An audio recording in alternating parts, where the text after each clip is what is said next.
Just a moment, we'll take roll. I'd like to call the meeting to order of the Budget and Finance Committee with the Recreation Centers of Sun City West. I need to establish a quorum, so I'm going to call the roll for the committee members first, then I'll ask for board members, then for others who are participating, so that our acting secretary can get this information down. So I will start. Kathy Lindell. Are you here? Kathy Lindell. I was just talking with her, so I'm sure she was on. Earlier. Thank you. John Holrold. Here. Okay, thank you. Bye. Lisa Vines. Here. Harry Stannebeim. Here. Jerry Bosak. Here. Lou Mancuso. Here. And I'll go back with Kathy Lindell. I'm here. Sorry. Call came in right when you So started we it. do have all members present, so we have our quorum. As for board members, I know we have President George here. Do we have any other board members who are on the meeting at the moment? Hearing none, I'll start going through staff. I can see that we have Katie O'Grady and Diana Starbuck and Carl Wilhelm. I don't have names for anyone else, so I will just ask you to pop in, tell your name, and then we'll get all the names down for Lisa, who's taking our minutes. And this is Pete Finelli. I'm here. Pete Finelli, thank you. Is Bill Schwind here? Yes. Bill is here, thank you. Tim D'Angelo and Karen Woods. Thank you. Tim D'Angelo, Karen Woods. Carl Wilhelm. Carl Wilhelm.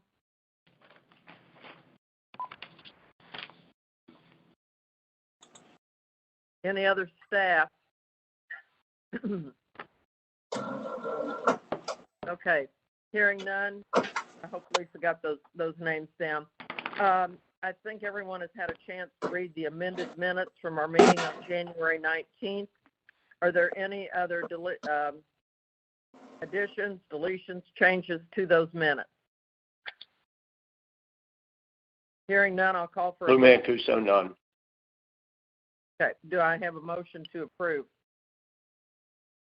So So moved. moved.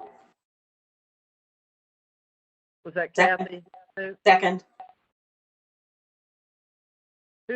I didn't get who moved and who seconded, I'm sorry.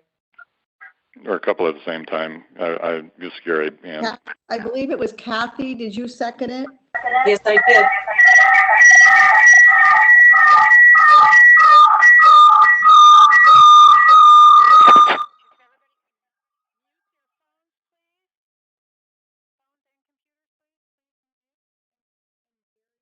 You that made the motion to approve?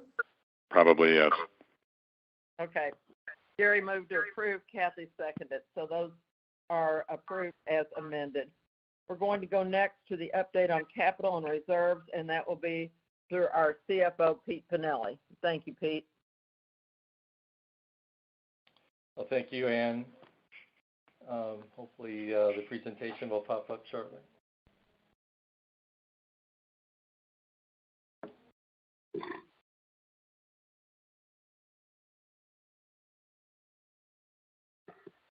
I'm sorry, which presentation was this? This will be the one called Capital. Thank you. Summary of capital purchase orders that's FY Carl. 2021. That's Carl's. There we go. Thank you. So this will be pretty brief. If you'll advance the slides, Diane. It's a repeat of many of the presentations I've done before, so hopefully it'll look familiar. First, the governing board approved $5.9 million for this current fiscal year. You'll advance that. Yeah, so the issues of POs to date is a little over $3.8 million. Up a little under $600,000 of that was on prior year encumbrances. So we've extended a little over $3.2 million of the $5.9 in the current year. Projects, if you'll advance that, projects have continued to come to completion, and so completed projects is just a little under $2.4 million, and savings on those to date are $281,000 and change.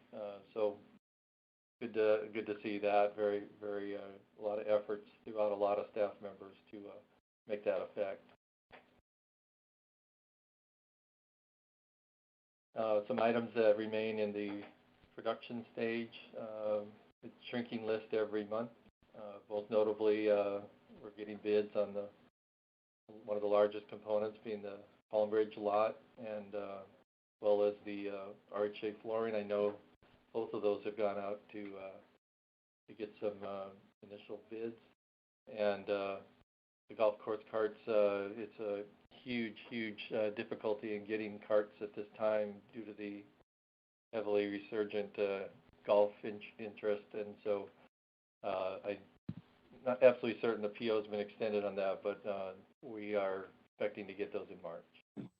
And then just a couple stray items, such as the pickup truck that was over $30,000. Arbitrary point in time or dollar amount that I use just to keep the slide from being too numerous. And there are 19 other relatively small items compiling about $295,000. So that's the status of items pushing forward. Our allowances have $435,000, a few more spend in the last 30 days. But we're still holding a little over 50% of our balance uncommitted, and you can kind of see the various amounts that we have made effect on in the first 6 to 7 months of the year. And then that's kind of the end of the capital portion. If we'll shift on to the the capital status, and then the reserves. Just a reminder that the highlighted column reflects 90% of it reflects the budget as it is, which is to say that starting at the top, our beginning balance, moving down into the operating cash flow, 1.6 million was budgeted to come from that. Right, as of December 31, we held a 870,000 favorable variance to that, and I committed with Ann that we wanted to stay focused on the budget and not garble up this meeting today. So We do have our January ready to publish, but it's just like I said earlier, we didn't want to lose focus on the budget. But we will be giving up some of that excess for January's results due to some of the headwinds I mentioned on earlier meetings, such as guest fees and tenant cards. Golf had some rainouts and things like that. Moving into the self-funded printing material and onto the investment earnings, those are all budget. The one item and the only item, quite bluntly, in this item that I update is our unrealized and realized gains and losses on the investments, because it can be a pretty material move, and I wanted to reflect that. This is the year-to-date amount. The APFs are projected to 4.6 million or so. I believe we're on a run rate over our budget, so you'll see that. And of course, capital spend has a sizable amount of encumbrance carried over from the prior year, the most sizable being our Kuntz project of probably well over half of that amount is the Kuntz expansion and the parking lots and such. The capital spend simply is the 5.9 million that I mentioned earlier. This, of course, has in our pocket to date 281,000 of savings that will hopefully continue to have effect by the end of the year. And the allowances are carrying forward at about 200,000 left to spend. I do know of a few projects that are likely to eat a little bit into that. So moving to the bottom, if all things stay true, we should be in the low 50 range for our fully funded. And any questions on any of the capital or the what if, I guess? Lou Mancuso, no changes. Oh, good. Thank you. I know we have a busy agenda, so with that, I'd like to move forward with the off of this then. So, Ann, you can take it back. I'm not going to poll each member on this one, so if anyone has any questions about the capital and reserves, please just speak up now. Thank you, Pete. Hearing none, we're going to move on to our next item, an update on the RFQ. Pete, I'm going to need a little input from you on this, but I did want to report to the committee that the governing board has approved moving forward with the RFQ for a professional investment advisor. And I know Pete and his team have been just a little overwhelmed with budget things recently, so I'm going to let Pete just tell us where we are with that process. Thank you, Ann. We assembled all of the RFQs into the letter that I drafted just to explain to the three proposals that I sent out, along with the draft of the letter that was scribed by the subcommittee, as well as finally a couple bylaws or policy attachments that were referenced within that. Those were sent out middle to late part of last week with a March 5th response date. March 5th will begin the process of, I believe, the week after to schedule meetings. At this juncture, the general manager, you yourself, and myself, and several people from accounting are likely to be participants in those presentations. So as we said today, it's moving forward. Thank you very much, Pete. Does anyone have any questions about the process at this moment? This is John Hobold. I have Lou a question. Mancuso. Pete, who will be reviewing the respondees to the RFQ? I think I was mentioning that the 5 identified participants would be general manager, myself, and as treasurer and some accounting staff to get input on the requirements for reporting component of their proposal. Thank you. Sure. This is John Hobold. I have a question. To whom was the RFQ sent? Thank you, John. The three identified was continued to be with Vanguard, represented by Andrew Maslick, Chase J.P. Morgan, represented by John Marsh. They currently hold a component of our reserve funds. And I am sorry to forget the gentleman's name, but Wells Fargo is the investment firm for Sun City Grand, and I extended them an invitation as well. Thank you. You bet. Any other questions for Pete on this issue? Hearing none, I'm going to go ahead with the next item, the overall 50,000 plus in the capital budget review. And Carl Wilhelm, thank you for being with us today, and appreciate all the hard work you have put into this. So I'll let you take it over now. Thank you, Carl. Thank you, Director Brown, and good morning, committee. I believe you've had this presentation for your review, and if you have any questions, now would be the time to bring them up. If you need any review of any items, please don't hesitate to ask. And again, the components of this presentation were the proposed repair and replacement capital items over $50K, proposed new capital items over $50K, allowances, and that as a courtesy, you can see all items under $50K, so that we were the same to all.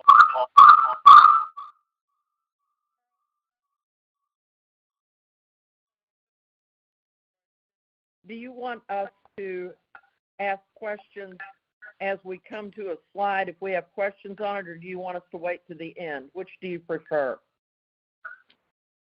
If you are asking me to go ahead and give a full presentation, then after. Okay, whichever you prefer, Carl. Okay, You're in charge now. Very good. I will just give a quick review of what you've seen for the last few days, and we're moving forward right now. So Okay. FY 21-22 repair and replacement. Capital items over $50,000. The first item we have is golf maintenance equipment and vehicles for $1,633,839. And as the slide shows, this is for mowers, tractors, utility vehicles, and pickups. Todd Patty has included and Pete Finelli have included the breakdown of what that 1.6 spend is in a spreadsheet between equipment and vehicles. You can see in the following slide the repair and placement plan, again provided by Todd Patty and Golf, how these units break down per the 7 courses. Average units per course and average age replacement of these units. Moving on to Grandview Irrigation and Turf Reduction Phase 1, $865,000. Irrigation design, turf conversion, mainline road crossing installation, pump station, and the required Maricopa County permits. Can people please mute their phones?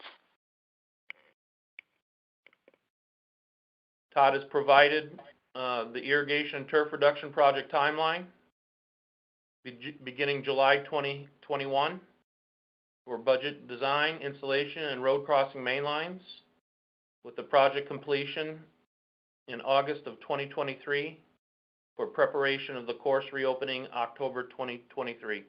All these timelines are the typical and traditional timelines that Todd provides so that the least amount of impact to our community and use and their scheduled closings that they have each and every year. Moving on to Kuntz parking lots 1 and 2, asphalt mill and resurface, $380,000. This is simply a removal of all of the asphalt in all of old parking lots, 157,000 square feet, and replacing with a new parking lot asphalt. very similar to what we're going to complete here this year at Palm Ridge. This is Kathy. I have a question. We've been looking at pickleball courts maybe being relocated over there. Would it be a thought to hold off on that resurfacing after those courts are built so that we don't have heavy trucks going across there after you put a new surface down? Or would there be a back access? Kathy, I'll save that response till the end of this presentation, but that is a very good question. Okay. And I hope to be able to make a little more sense of that. Since Okay, that thank you. is the current year budget item, not this presentation. All right. Moving on to Beardsley, we have a greenhouse repair and replacement item. That's replacement and expansion of the existing greenhouse. The original structure is 380 square feet, and we propose to expand it to 960 square feet for $300,000. Trail Ridge, number 14, shoreline replacement, $296,000. And this is a continuation of the Golf's and Todd Patty's program for reclaiming shorelines and putting up the split plate block wall systems, regrading the shoreline on both lakes.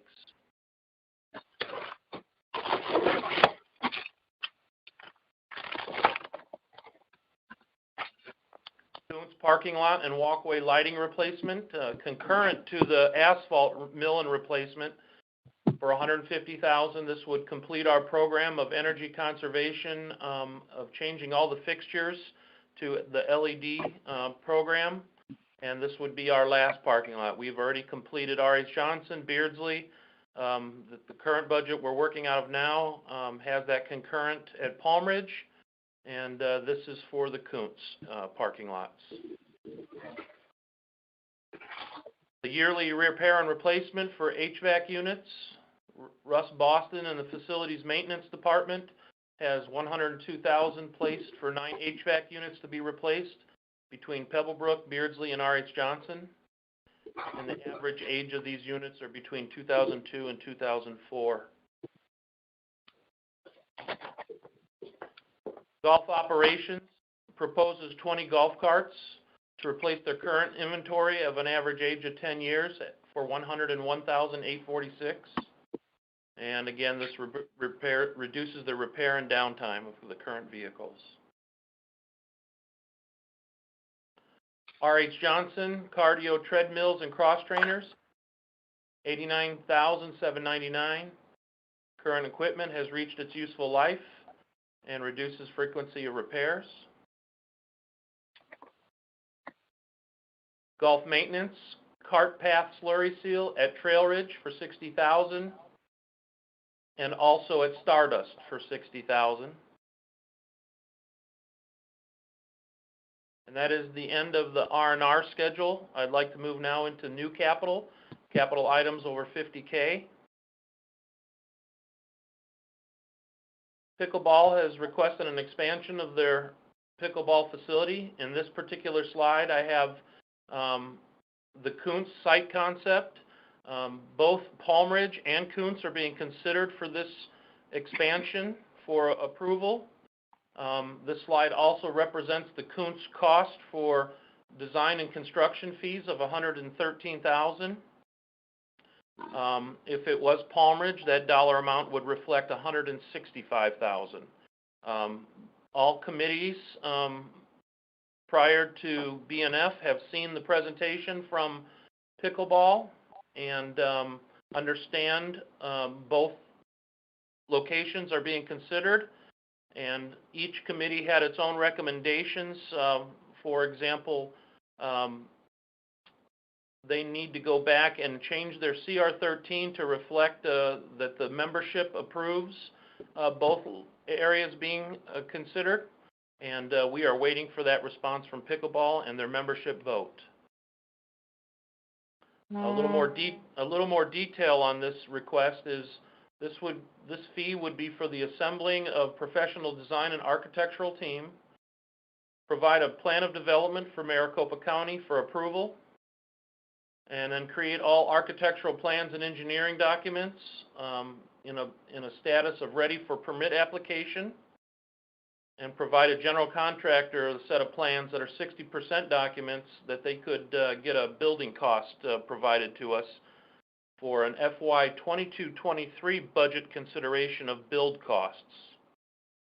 Each location has already been pre-estimated and a lot of homework done on pre-cost. So as we get further down the road, we will be able to have a little higher level discussion on those subjects once appropriate site is chosen. Moving on to the Beardsley Aquatics lobby enclosure for $160,000. This is to provide architectural plans and permitting, a general contractor to enclose the open space and finish the interior for a lobby that is similar to the R.H. Johnson Swim and Fitness Center, closing in our arches and putting in windows and doors, and then a full interior finished conditioned space, drywall on the walls, air conditioning unit, and a lobby environment that allows for membership to comfortably meet, wait for vehicles, and not be in the open sun. And in the following slide, you'll see a early level layout provided by the facility staff over at Beardsley, David Bennett and his team. And this is a proposed look and feel of the room if approved and completed.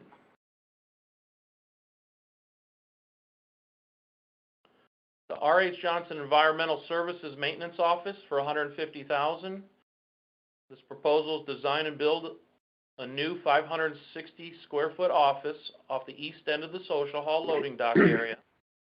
This does not interrupt any opportunities for any future expansion of the social hall if anything was ever needed. It does not interrupt the functionality of the loading dock area, but it does provide a replacement office for the unrepairable current conditions that exist for that supervisor and his team in environmental services.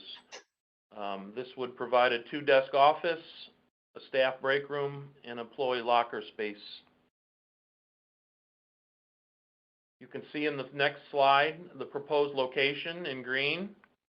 The building is approximately 28 feet wide and comes off the dock by 20 feet. Any connexes or other materials in that area would be simply slid down. We would also build a small aluminum shed roof next to it so that we could have a secured place for our golf carts and the supervisor's vehicle that is currently exposed. And if you go to the next slide, this shows a floor plan looking straight down, 2-desk setup, break room area, functionality from the social hall to the restrooms for staff, and solves, again, their unfit conditions that they deal with each and every day. Moving over to Beardsley, pool and area lighting improvement. This was a request from the Properties Committee, part of our yearly walkthrough program, $120,000. New indirect LED wall-mounted fixtures. Musco Lighting and staff has met, and they will provide a preliminary photometric survey and demonstrate the display of the lighting prior to making any investment in the new asset.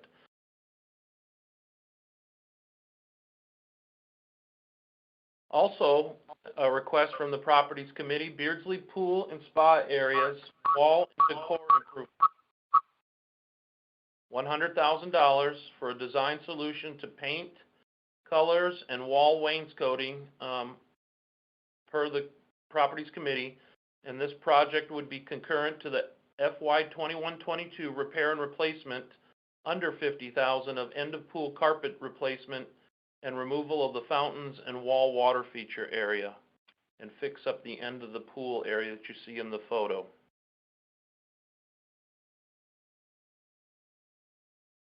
Properties Committee has also requested Palmridge indoor pool wainscoting tile replacement for $50,000. Remove and replace all existing tile wainscot and replace with new. This project involves approximately 1,745 square foot of new Wonder Board, red guarding, and new tile to be installed. That concludes the above $50,000 project list. In review, pickleball for $165,000. If it was the Palm Ridge request, $113,000 if it's the Kuntz request. Beardsley Aquatics lobby enclosure for $160,000. R.H. Johnson Environmental Services Maintenance Office for $150,000. Beardsley Pool Area Lighting Improvement for $120,000. Beardsley Pool and Spa Areas Wall and Decor Improvement, $100,000. And the Palm Ridge Indoor Pool Wainscot Tile for $50,000. My next slide is a courtesy slide so that you can see what other new items are proposed in the capital budget this year.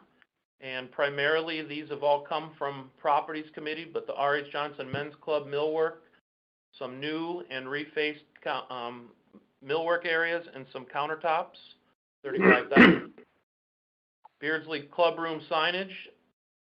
This is the signage program that we have completed at R.H. Johnson and are continuing through the other rec centers. Palm Ridge does not require this program. Their circumstances and the way their rooms lay out don't require the signage program, but Beardsley, this would complete that for $26,000. R.H. Johnson's shuffleboard room, social gathering plans and documents has been brought up to have $25,000 placed for planning and docks.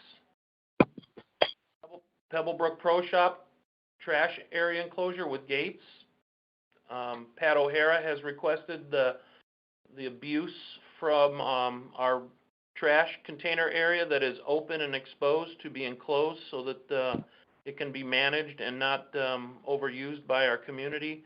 It is designed to be used for rec center facilities use of trash and cardboard, and this would simply enclose that for $19,000.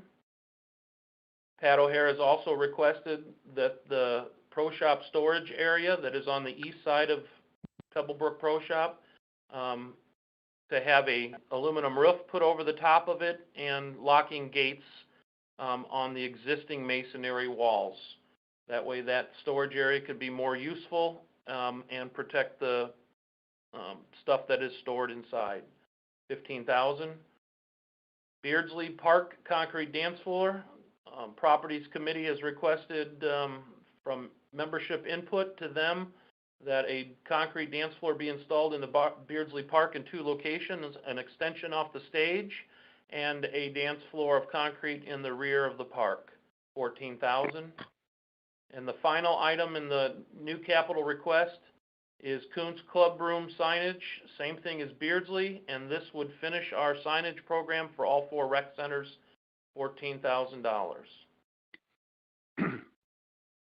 Moving on to allowances.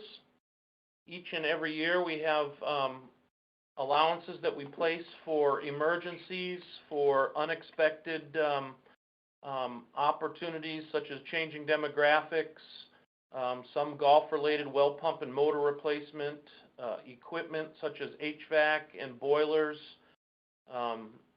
opportunities of energy conservation, information technology changes, and ADA compliance upgrades. And you can see the cost that we propose to put towards those allowances.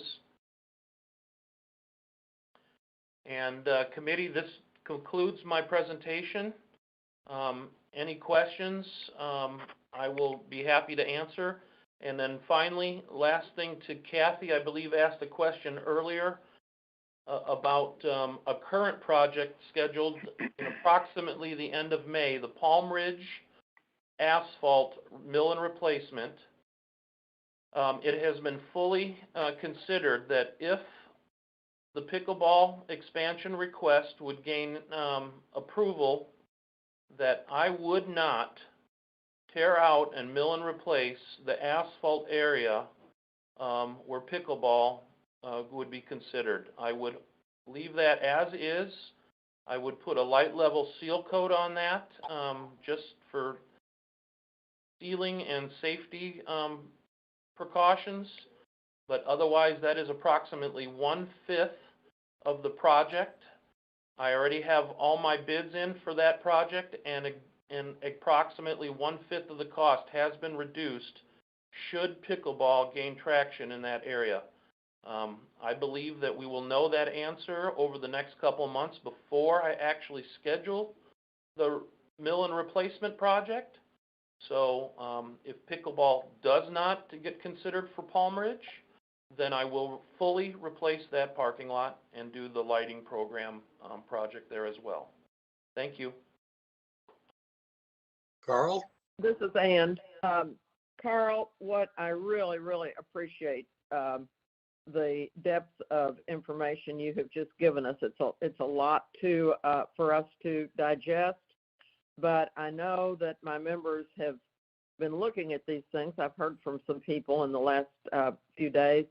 I know we're going to have a lot to discuss, so I'm probably going to go around the committee a couple of times, but I'm going to start and I will call on each member, ask them to have their questions, and then we may go back again to see if other questions arise. So Kathy, you had asked the first question. Do you have other questions you'd like to ask? Nope, I'm all set. Thank you. Okay. Lisa. Yes, Carl, presentation, it was well done. The only question that I have so far is regarding, let me, if I can read, I was trying to scribble while I took the minutes along with everything. The shuffleboard room still gathering plan and docs for 5. Can you shed a little on that? Lisa, I'm sorry to interrupt. I don't know if everybody is experiencing this, but your call is coming in broken. Can you repeat it one more time, please? Okay, let me see. Turn that volume if that'll. Just was saying thank you for your presentation. I appreciate it. Well done. And I just was wondering if you could shed some additional information on the R.H. Johnson shuffleboard room social gathering plans and docs for $25,000. Yes. So I have been advised to include this into my capital budget program, $25,000 for preparation of an ongoing discussion from, I believe it's the governing board and the general manager are having discussion on this, and a kind of a project planning from a business plan is also in discussion. So this is an opportunity to have funds in case we need to do any research, architectural costs, things simple as that. If we don't, then we won't have any funds to move anything forward from a discussionary point. So I hope that helps. A little. Appreciate it. Okay, Lou, do you have any questions?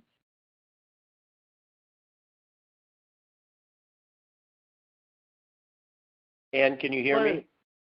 Yes, I can, Lou. Thank you. Do you have questions? Okay. Well, I have a few. First of all, Carl, thank you for the presentation. Nicely done. Very professional manner. My compliments. Just a couple comments on the format of a presentation. I've always found it helpful in a multi-page presentation to number the pages. I also find it helpful if you can provide a summary document. It just makes it easier for, taking those pesky notes. Just one more comment on format. If you're going to provide a total on one page and then you have subsequent slides that have subcomponents, it's easier for me to go in and ensure all the numbers jibe. So, for example, on the 1.6 million, We reference it on the first slide. There's 3 or 4 other slides subsequent to that, but don't have a total. They have the amounts of the individual components, but not the sum total. I like to see the sum total on all pages. It sort of verifies what I'm looking at. Continuing on, when you talk about the Grandview irrigation and turf reduction phase 1, are these all upfront costs? In other words, there will be no actual components completed. This is all upfront costs to determine what the total project cost is going to be. Is that correct? Lou, thank you for your questions and observances in the presentation. So my portion of the presentation is more for informational. Pete's follow-up portion of this agenda today will give you the full tallies and totals and breakdowns. That's not the purpose of my portion. And then to answer your question about Grandview irrigation and turf reduction, if Todd Patty or Pete Finelli would like to speak to this, this is not a project that I manage. This would be Todd Patty's portion of the presentation, if he's online. So no answer. Okay, let's go to. Stand by. Well, this is Pete. I'll attempt to answer it. Actually, that is, it's not incorrect, Lou, but yes, a portion of the 800,000 or so is a commitment for the design work for the irrigations, the actual laterals in the potential following year. But the main lines are 35 plus years old, and that project is actually somewhat independent from the laterals. So the discussion was made to get that project done, and that would be actually completed within the fiscal year 21-22. So part of the 865 is for actual work to be completed. The big and chunk not of design. it is the main lines, correct? Okay. The other question I have, and I guess this is a Todd Patty question, how much turf will actually be removed or is anticipated to be removed in this project? And of course, it all flows into the turf reduction, which may be mandated by, I guess, Plan 3 of the water savings. Do we have any idea how much turf would be removed? A lot of discussions have been bandied about on that. You're correct that much of it will be designated by what we hear from the Plan 4 and potential Plan 5 of ADWR. At this juncture, Right. We operate, to my understanding, we operate on our acreage thrown on a per acre basis less than the mandate coming out of 4. So theoretically, at this juncture, a deturfing would not be required off the Grandview project for water preservation purposes only. However, there are playability issues. There are issues related to appearance and things like that, or unused space, and those are being bandied about. Quite bluntly, all of that will be part of, so to speak, phase 2 that will be initiated in the budget cycle next year. Okay, great. Lou, Okay, can I offer continue. an insight? Sure, Gary. Lou? Yes. Todd spoke to our Trail Ridge Men's Club board last Tuesday, and there's some insight into that. He's kind of dragging his feet on some of that turf reduction conversation because, as well as the irrigation replacement, because he doesn't want to irrigate areas that are going to wind up being replaced. So until the state gives him a firm idea of what he's going to have to take out, which in some courses will be very, very small, others a little bit more, but none dramatic. He's not wanting to waste a lot of time and energy doing that. So the initial irrigation for Grandview, as I recall, was like $1.9 million or $2.2 million, somewhere in that range. I don't know how much of that's still valid, but the turf reduction would add significantly to that. But the 865, which is current phase 1, is just getting started. Yeah, I understand that, Gary, but and I know we're looking at I guess it's the fourth phase that'll be implemented in 2023. And then, Right. of course, there's the fifth phase. So, in my world, there'll never be a time when the water conservation project says, hey, listen, we have plenty of water, don't worry about turf reduction. Shouldn't we be looking at really, if we're going to be doing some major adjustments to the golf courses, maybe we should be more forward thinking in turf reduction. That's my only comment. I'm sure it's in good hands, but I'll dig into it further, and if I have more questions, I'll ask them.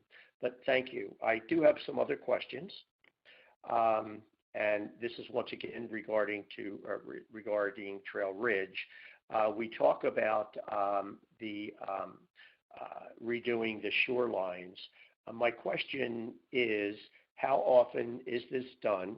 And my next question is, if we erect block walls around the water, does this eliminate this need for shoreline renovation? And these are just questions. I don't need an answer today, but I'd like an answer at some time in the future. I know at Pebblebrook we put in block walls around the water, and I would presume that this eliminates the redoing the shorelines. Is it cost effective at some point to put block walls in everywhere? As I say, I don't need an answer today, but I would like an answer. Just a couple other things on the, and this would be over the 50,000. There's no total as to what all these costs are. I've totaled it. I come up with about $3,170,000. My next question is for Pete. Where do we show this in the capital budget plan, Pete? Yeah, we actually discussed that. Thank you. They were all good observations. We discussed this, putting a summary of what we found, though, is that I thought that would confuse people because they're going to see components that aren't presented. Yeah, this is supposed to be the 50,000 and above, which Carl did a very good job of. He's also addressed a few items that were requiring FR1 forms for new capital, so you'd have an idea of what the clubs were being required to do to get approval of that. But in the budget presentation coming up, we do summarize all those items, the overall spend. And I guess it was a decision by us to not confuse the capital budget, especially committees that were presented earlier. It would have been kind of, so to speak, discussing the capital budget before the horse, so to speak. We decided not to present that and just kept focused only on the items, and that was our decision. So. Okay. So now I have a question on the new capital plus 50K. The pickleball expansion, the original slide said 113. This slide says 165. Was that just a typo? It wasn't. It is a slide error. Originally, Okay. I had both pictures of Kuntz option and Palm Ridge, and it got busy through discussion, and it's an oversight. No problem. Thank you. What's the real number? 113 or 165? That's the question. A decision needs to be made, but I do believe that Pete, in his budget presentation, will show the larger amount. Am I correct on that? I went the other way, Carl. We have the Kuntz amount, so. Okay, no problem. There was a discrepancy. I just didn't understand what it was. I have a few more questions. We talk about the Palm Ridge indoor pool wainscot tile replacement. Since the original tile cracked, should we replace it with tile or look for another material to use that'll not crack and need replacement? I've seen in several commercial establishments stainless steel corners so that the tile work doesn't get nicked. And I've also seen stainless steel tiles at the bottom. Is that an option, or are we just going to replace it with tile? When it cracks again, we'll spend another $50K? It's a valid point that you make there. It's certainly up for conversation. I'll have that discussion with facilities maintenance and Russ Boston. But primarily, we've been able to stay ahead of all of the tile damage that might occur from an accidental hitting of a cleaning machine or something like that. This tile is the age of the building, and they do not make the same color. It looks white, but it's, there's 100 different colors of white in the Sure. tile world. So what we choose, we would definitely purchase some overstock like we always do with a project for repair and replacement. But tile at this point is our most favorable cost of replacement, but we can discuss, alternatives. Tile is where the conversation is today. Okay, great. Just a couple more questions. We talk about the Beardsley dance floor. How many square feet will actually be increased with the new concrete? Do we have any idea? Yes, sir. So on the front of the stage is 10 foot out by 30 foot wide, so 300 square feet. And out in the park is a 24-foot radius. Nice. So, my compliments on the signage. It has clearly helped, especially for those people coming into our community that are not familiar with it. So the designs are nice, the placements are nice. My compliments on that. So let's get over to allowances. We talk about all these various things that amount to close to $400,000. What are the components of, for example, safety and structural? $100,000. What are we going to spend that on, or don't we know yet? so Or is it just things come up? it is things that come up. A good example would be in last year's budget that has been completed in 1920. We simply had a roof project on the library roof over the bell tower, and that was proposed to be a $30,000 roof replacement. And when we got up there, we had an enormous beehive, and it required a scaffold to be erected, and funds from safety and structural were used for that. Another example is currently I am doing some sidewalks replacement in front of the Palm Ridge Aquatics building that have heaved over time. We've grinded it down with a specialized machine, and it is super unsightly and still has a soils condition underneath that needs to be repaired and the concrete being replaced. That would be another example. And Okay. Okay. No, yep. Changing demographics, $75,000. Changing What do we demographic actually has a policy behind its title, so that is an allowance that should something come up in the process of the year, a specialized club request, maybe something that could be presented because of a COVID situation, or solving an issue in the middle of the year that is a changing demographic to how we operate daily. And you never has a title, but they do come up once in a while. The costs for a set of plans to solve an issue, something like that. Okay. I mean, typically when I think demographics, I think I don't align it with that, but understood. That's what it's going to be used for. An area that's dear to my heart, information technology, since that's my background. Is that enough money for information technology? I mean, I generally err on the side of being very conservative, but information technology is, as I indicated, dear to my heart, and I just, $30,000 for information technology is typically a rounding error. But anyway, I'll leave it at that. I thank you for the presentation. As I indicated, I think it was very professionally done. And I leave you with these comments. Please number the pages, because that way when a question comes up, we can go to a specific slide. And I have no further comments, and I thank you once again. Nice job. Thank you very much.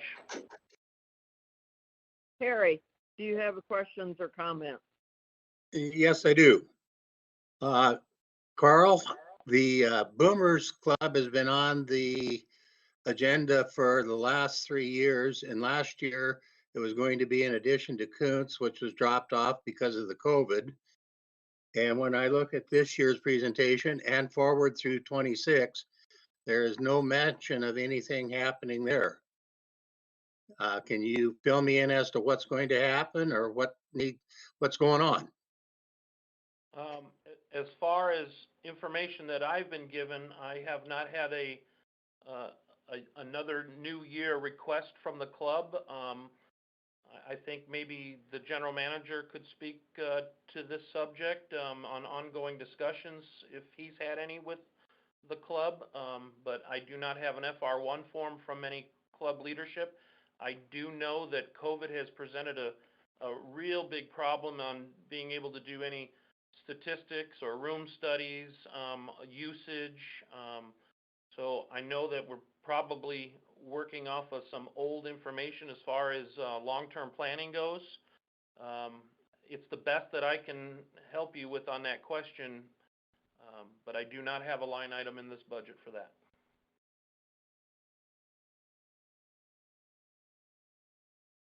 Is there a response from Mr. Schwind? Certainly. We are, as you know, we have been dealing with the Boomers at least the 2 years that I have been here. There has been some negotiations made about a year or so ago dealing with use of facilities on weekends, larger facilities for the Boomers to capture and utilize to their liking. We were doing an analysis, an overall analysis leading up to a master plan that the governing board approved. And like Carl had mentioned, the COVID scenario kind of botched that all up. Clubs being closed. We're left with 2019 numbers to look at as far as daily use, as far as scheduled events go, not only for Boomers, but for all of our users and all of our club activities that go on throughout the 104 clubs that we manage and maintain. So the utilization study kind of brought some things forward. Things dropped for various reasons as far as expansion, the amount of space actually needed. And so we are trying to do as best we can with the money that we have available to us to do the right thing for the right reasons. I'd be more than happy to meet with you personally, as well as Lisa and the new president of Boomers, to kind of discuss what our options are. But since the construction that we just recently gone through relative to Beardsley and Kuntz, other options may be available. Social clubs such as Boomers, looking overall at what we do, what we offer, and how we utilize our facilities. Most, if not all, of the social clubs share facilities. And so really when it comes down to, need versus want, we'd love to continue that discussion as to, where we are and where are we going and what the need is, so we can continue to put our best foot forward. So I would welcome any and all, feedback. What we've been given thus far were some remedies that the Boomers Club has provided, and I think we've met the short-term goals as far as that goes. But as far as the long-term goes, that was the intention of the master plan that did kind of get bogged down with the closure and the pandemic that kind of we've been faced with, and unfortunately that's been the case for this particular year. So, it's not that it hasn't been thought of and not that it hasn't been forgotten. I'm not sure an $8 million church for a club is the right move. As you know, that's the path that we were running down 12 to 14 months ago. So really, open discussion and trying to put our best foot forward. Thank you. Bill, this is Lisa. Thank you. I appreciate that. I will get with Harry and we will talk to Ron, the Boomers' new president, and we will try and get with George and get a meeting set. Right, and thank you, Lisa. And I was told, and I don't want to get into any kind of personal notes, but we have reached out and we were informed that the new president was not well. So we kind of laid low until we heard back. Yeah, he did have a bit of a hiccup and he is out of the hospital, and I think we're kind of ready to move forward a little bit. So I will reach out to him and then to the rest of the committee, and we'll move forward with George. Sounds great. Thank you. Great, thank you. Harry, did you have any other questions? Nope, that was it. Okay, John Hobold. Yes, thank you, Ann. I have questions on 4 slides. 3 of them have to do with golf. So it's possible that we don't have the right people to provide an answer. If I ask a question that doesn't fit into somebody's wheelhouse of knowledge, I would be glad to either direct my questions to Todd Patty or any other course of action rather than waste people's time by asking a question that doesn't have an answer. My first question is on the Grandview irrigation project. There's several slides there, and it looks to me, if I could get confirmation that I'm reading this right, that the work, the 865, includes physical work that will extend through summer of 22 and summer of 23.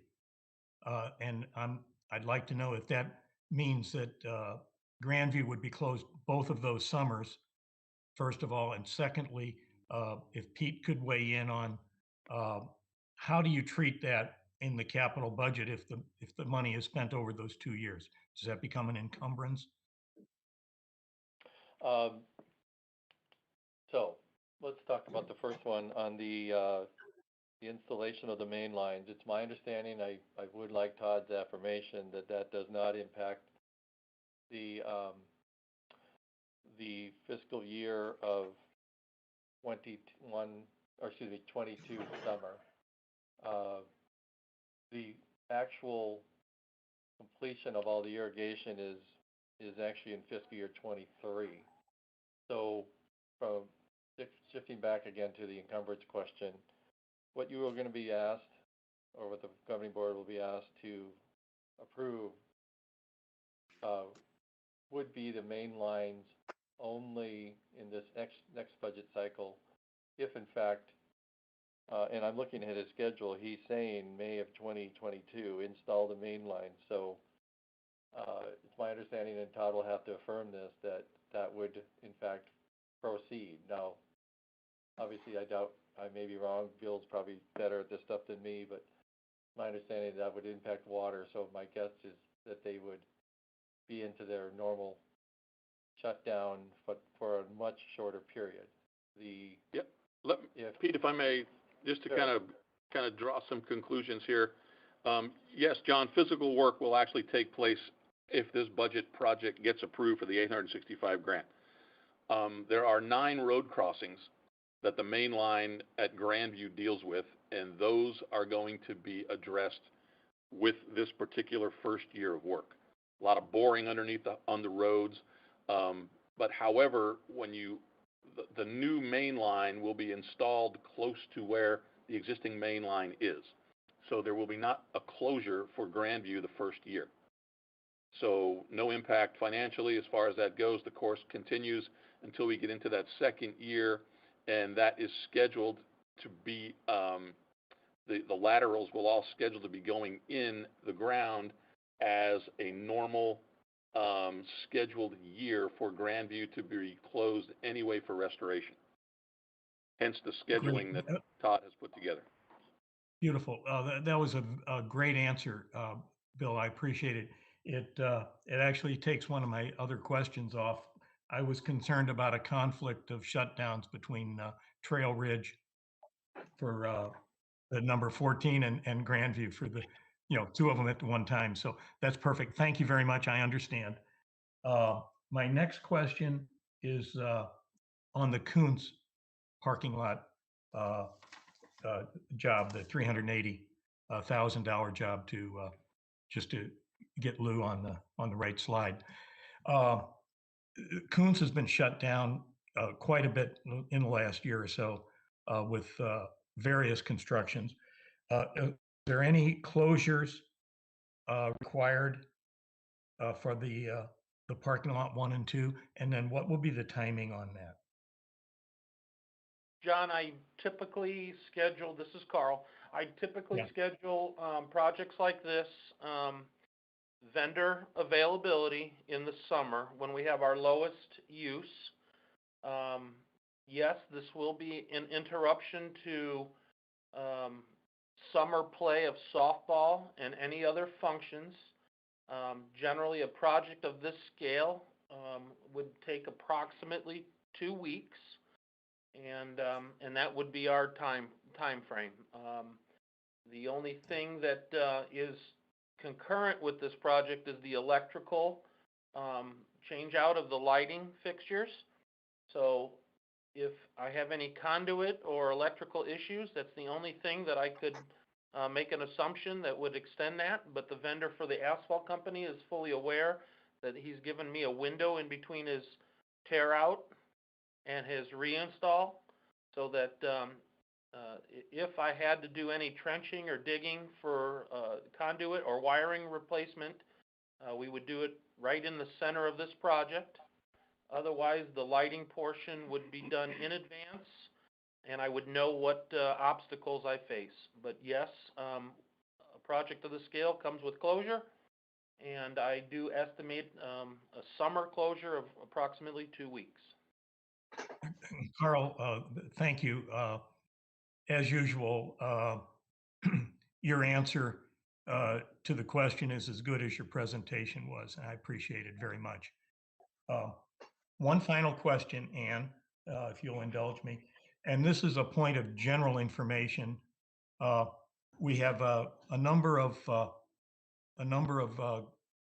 golf carts in the current budget, as Pete reviewed, and then we have another 25 or 20 next year. How many golf carts do we have in total in the community? I believe we have around 140, somewhere in that range. Okay, just a ballpark was good enough. I was just trying to get an idea. And it looks to me like it's being managed very well with, replacing some on a continuous basis and not facing a big shock down the road. So it's being I think it's being well managed. I just was a point of information. And that concludes my questions. I appreciate very much the understandable, concise, and accurate answers that I got to my questions. Thanks to all. Thank you, John. Gary, do you have any questions? Just a couple left over. I had some of the other points that others have already mentioned. My first question, Carl, is how the heck you get all this done? Well, you got to have a great tickler system or a heck of a staff. I don't know, and a memory that's second to none. I just admire the heck out of what you do. You are so good at it.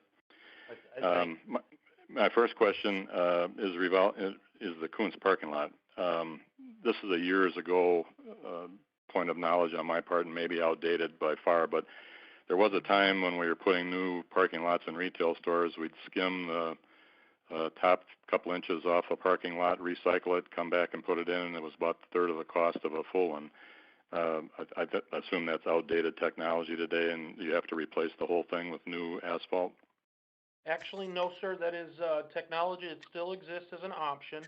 But what we are experiencing we have experienced at Beardsley significantly, and we're currently experiencing at Kuntz, if you do a drive-through, is that has been the practice that was used in both of those facilities somewhere in the past. It's called an overlay. It's about a third of the thickness, anywhere from, an inch to an inch and a half of overlay. And over time, that crumbles, and that sheet, if you will, of asphalt is virtually irreparable. So these asphalt parking lots of ours have done exceptionally well over the years overall. Yes, there's been maintenance fees and costs for overlays when decided by past leadership in that area. I have the parking lots on a 25-year useful life schedule. They average about 30. So I think that the program that I've worked with any one of the bidding vendors and the materials that we're using for seal and stripes every 3 years will keep us from having to do overlays in the future. So terrific. 25 to 30 years is fantastic. Yes, sir. And we are at that window. So we're 40 years old as a community, and so in some cases we've reached well beyond the 30-year mark, but you've had some overlays in those in the last 10, 15 years. So okay. I know these numbers are just estimates, but you're using $60,000 for repair and slurry on both Trail Ridge and Stardust. I would think Trail Ridge would be more than Stardust just because of the difference in lengths of cart paths, but is that a fairly valid estimate for what both will cost? And of all the asphalt that I manage, the only asphalt I do not manage is cart paths, and that is Todd Patty. So I'm going to assume that he's put a safe factor in there for his experiences between, even though they might be longer or shorter per course, maybe one is experiencing more repairs necessary along with that slurry seal. So I'm just going to assume that he's done his math and has put appropriate number in the budget. Yep, I learned a long time ago, if Todd tells you something, believe it. The next question is pickleball expansion. In the years I've been here, this has kind of been a hot topic and then a cool one. Full disclosure, I'm not a pickleball player, and I don't propose to understand how the club functions or how they manage the court usage. But are we still on an upward trajectory for member growth and usage? I don't see a lot of usage on the carts or on the courts, but that's not a good judgment or a good visual to make a decision from. So I wish I could have seen the presentation that they made to justify these additional courts, but I assume that we're still in an upward trajectory or we wouldn't be considering it. And because of timing of how we have to present our above 50K presentations for capital in the yearly cycle, I believe that pickleball is still coming to you with a presentation. I believe it was chosen that it wasn't at this particular meeting because of the requests from the other committees, chartered clubs and properties, and kind of adding a little bit of documentation, getting a vote from their members on the location sites as both being proposed for choice. And I will say, though, that the Pickleball Club has provided an excellent presentation to both committees, to the general manager and us at staff. They worked very hard. We worked very hard in trying to give them good information so that they did not look foolish with their request. And I do believe you have a presentation yet coming. Okay, great. Just one last comment. Your graphic on your presentation for the old greenhouse at the garden club is now out of date. The grizzly bear cactus in the bottom left-hand corner is now in my front yard. Thank you for contributing to the cost of replacement. It's the third one that I bought from them after discovering them on this last month's conference call. What a wonderful team of people. Thanks very much for your work, Carl. You do great work. Thank you, sir. That's all, Ann. Thank you. Okay, thank you all the questions that have been asked. However, you didn't hit all of them that I had, so I'll go forward with mine now.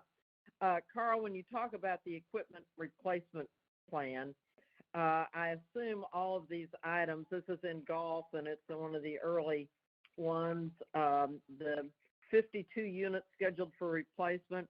Do we get any residual value at replacement on these? And if so, where is that captured? Ann, good question. I'm going to allow Pete Finelli to answer that question on behalf of Todd. Thank you, Ann. My understanding that, generally speaking, we're a one vendor source of all of our equipment, so it's my understanding that we don't trade in for any value a lot of our equipment. We actually use them for parts on the new. Also, I learned something maybe about a month ago. Todd mentioned that there are certain times when the grass roughs in particular are very harsh on the blades, and so they will retain some of these old functional ones that are nearing their end of life, but they'll retain them and use them for the harsh cuts so as to not impact the new equipment. What I quite certain you'd find is the lifespan of most equipment, according to our generally accepted accounting principles, we exceed that on almost every one of them by multiple years. You can see the age of his averaging on his slide, and so we do not typically, at least in my time on the 2 cycles I've been through, we have not traded in any of them, but we add them to our inventory for parts and fair usage. Thank you. Moving ahead, Carl, last month we saw a great presentation on the Beardsley Greenhouse, and it was my understanding that the club is going to put in $30,000 initially, if I recall, and then they will cover another amount up to $150. So I'm curious why the full $300 is in here if we're going to have money coming from the club. Shouldn't we be showing the net that we'll be on the, showing that the club's going to put in money and then we're going to have a loan? Very good question. Let me clarify what the club's intention was. I'm not familiar with the $30,000 contribution. However, this greenhouse that exists today is up for its useful life for repair and replacement. So if I were to replace this current greenhouse with a like unit, 380 square foot approximately, after receiving bids from multiple greenhouse manufacturers, that cost is approximately $150,000 between the labor to install, the foundation things that are needed, and the actual physical greenhouse replacement. The club did come with a request that since it has met its useful life and is up for replacement, could it be expanded? And simply put, the club said, we are willing to come and contribute to this expansion through a loan. It has been my advisement from general manager and staff that until our policy on loaning money is clarified and some other further conversations about that, and that right now, for the budget's sake, we place the $300,000 estimated cost for the full expansion, and kind of waiting for general manager and governing board feedback on the subject of loans. I hope that answers that. Well, I do show in our minutes from last month that they said they had $30,000 to put down immediately, and so that would bring it down to $270. It just seems to me that if the club is going to put down money, that we should capture that money, before we would even start something, and then also show that on the books we have a loan. I'm not familiar with how these things work, Carl, so I'm just kind of taking it from the way I would see it. But if they're going to give us $30,000 up front to start this, it seems to me we should change this figure to $270. And so originally, Pete Finelli did have this in the budget that you'll see in his next presentation, where it's more spreadsheet based. He did have $150,000 as R&R and $150,000 as the projected cost to complete the project. So I'm going to defer to Pete on any agreements that the clubs come forth. That's really not my area, but I collect the information, they give the presentation, and you are correct that they did show that their accounting principles showed that they did have funds already saved and set aside, and more than happy to contribute to this project. Okay, I'm gonna ask Pete then, shouldn't we, before we start this project, capture their $30,000 in funds or have those available and then reduce the amount that we're putting in the budget for this? Well, thank you very much. This is a multi-pronged issue that I probably will, I'm quite certain you're going to hear more from Bill in future sessions. But let's take a step back. As we were peeling this onion back, and one item that became rather front and center of our concern and or seeking out some advisement, whether from our auditors or even legal advice, it pertains to the filing of the CR7s of each of the clubs. And in so doing, it became apparent that some of the clubs, in order to finance some of these loans, were actually, we don't have any absolute on this yet, but there are concerns being raised about the amount of funds that they're reporting on their CR7 and how much of it is coming from outside sources.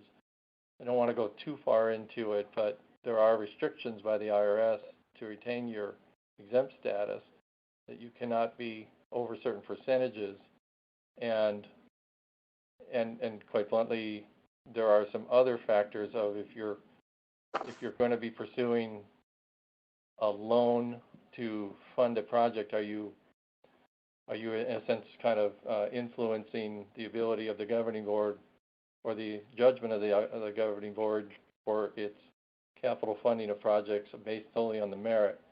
I will tell you that in discussion with Sun City and Sun City Grand, the current existence of loans only exists on our books, none of these other ones. They strictly take all these projects and discuss only the merits and the funding.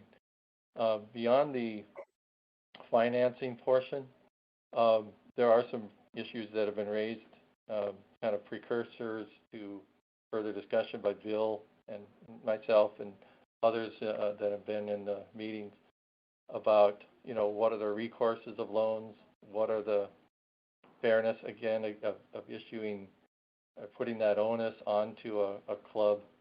And in fact, if you are a club member and you joined up a greenhouse or anybody else, are you in fact encumbering yourself on their books for something that was decided by someone in previous years, and it may or may not be an onerous amount, but you're actually, there's a question about whether or not you should be asked to be funding that. I don't have any absolute answers. A lot of these are being bandied about right now. So for this year, given the relatively poor status of the greenhouse, the board at this juncture of the presentation, we are requesting it to be fully funded by association dollars.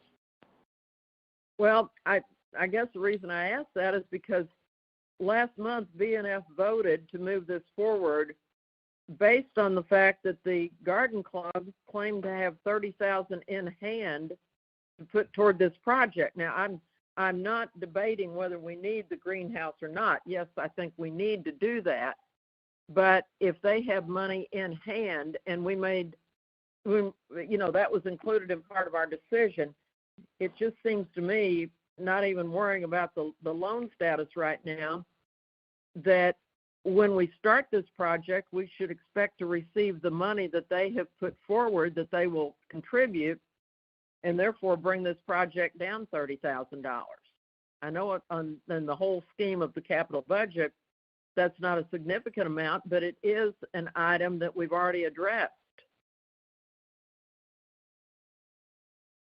I'm quite certain that amount and those topics are going to be addressed in the workshops and future ones. I will remind you, not Ann, from like telling you what you already know, but some of these topics have just been addressed or come forward in the last 30 days. Okay. Well, I just wanted to make, because our committee had seen the presentation and it said the Garden Club would contribute $30,000, and that was, I don't know if anybody would have made a different decision in approving it to go forward, but I just think that that's significant enough that we need to make sure that that's captured as we go forward in talking about the budget. And Ann, I will say that the club's intention has not changed, so that's, you know, based on what the presentation that you were given. Okay, thank you. And like I said, I certainly think that this is something that needs to be done, and I'm not trying to get hung up on the $30,000, but because the club had offered that, it just seems to me we should capture what will be the net outlay from the rec centers when we do the budget. Moving ahead to the pickleball expansion, let me just say I have tried pickleball. Pickleball and I probably aren't the best friends, and my orthopedist told me that he would love it because he gets a lot of business from it, but I'm not a member of the pickleball club. But I do recognize the value of pickleball in Sun City West. But I've got a couple of questions about this. If we do the expansion at Kuntz, or at Palm Ridge, either one, will that be taking away parking spots? That's my first question. Okay. So to answer the first question, if we were to approve the Palm Ridge site over Kuntz, approximately 43 to 50 spaces would be dissolved. And after discussing it with all aspects of staff that are involved in those areas, that is an acceptable loss to date. The governing board could have its own feelings on that, but based on the total number of parking lot spaces at Palm Ridge, the current design on the table is an acceptable loss. At Kuntz, we have a requirement of adding more parking lot spaces, and if the decision were to go towards Kuntz, we would, in that total capital spend for 22-23, a parking lot on the back side or east side of the existing tennis facility, an additional approximately 60 spaces would be added to that overall capital project. Okay, all righty. Is pickleball planning to contribute money to the overall project, assuming it moves forward, not in the 21-22 fiscal year, but if we do go forward with the full expansion, is there an expectation from the rec centers or from the club that the club will contribute money? Because the presentation has not been given to you yet, I'm not going to speak on that dollar amount today, but the club has presented to charter clubs and property a significant dollar amount that they're willing to assist in this project, and it does fall under the same category as, let's just say, the discussion we just had about greenhouse with loaning. So I believe the best answer for this right now is that, yes, they have brought together a significant dollar amount, but it would still need to be discussed on where are we going with loans and club contributions. Okay, thank you. Now, you've got in here the 113 for Kuntz, 160 or 165, I don't remember which, for Palm Ridge. Are you only going to do one of those? That is correct. So again, error in the slides and a little error in judgment on how we gave this presentation. I should have just had kind of a 113/165 for the discussion to get furthered along, primarily from what I know is coming with the governing board discussion on this presentation. So, but yes, if it's Palm Ridge, the design costs are a little more significant. If it's Kuntz, the design costs are a little less because a little bit less infrastructure design and architectural engineering is required there. Okay, but we would only do one of those, correct? One or the other, if anything is approved. Okay. And this is Bill. Does- I would just want Go to, ahead, Bill. I just wanted to follow up with that one really. And those slides came out of some meetings that we were having with the pickleball club, dealing with various options that they had. I mean, they've had option A, option B, option C. One is a connected site to the facility at Palm Ridge.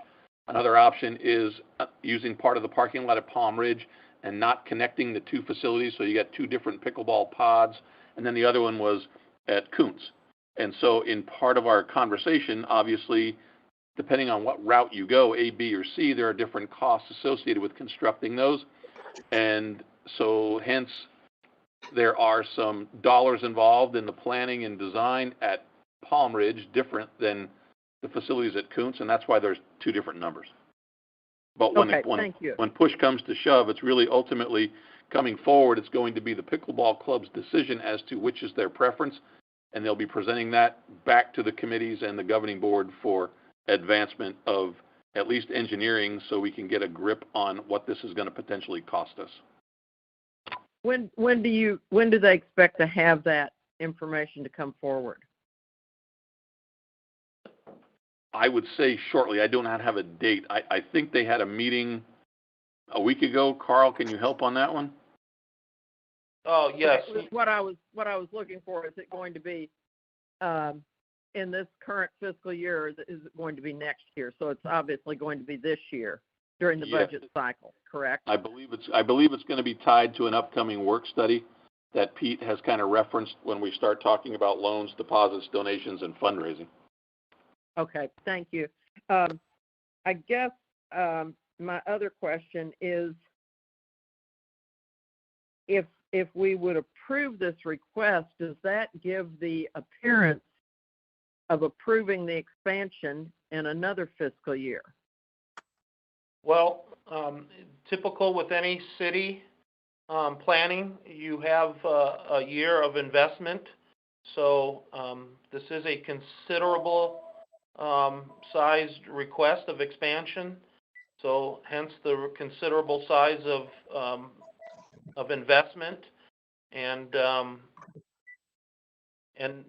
technically, no, there should be no,